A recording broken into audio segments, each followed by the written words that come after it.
Nós estamos aqui com um problemazinho que chega a ser do cotidiano.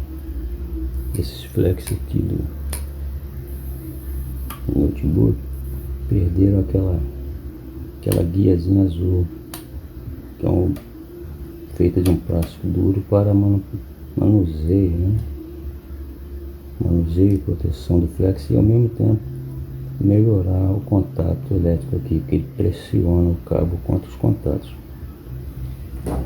Vou tentar fazer o reparo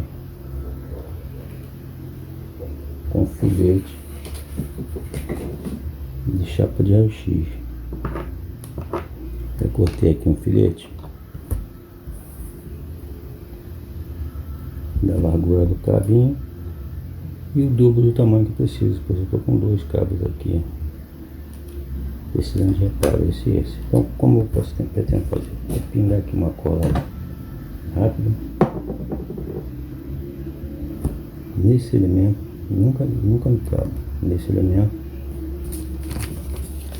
Vou proteger a região para evitar algum dano. Colocar aqui, ó, esperar que ele seque, fazer o mesmo nisso aqui e depois eu volto para dizer se funcionou.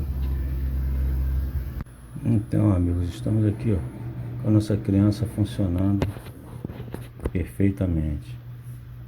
Realmente deu certo o reparo dos flex. Espero ter colaborado aí com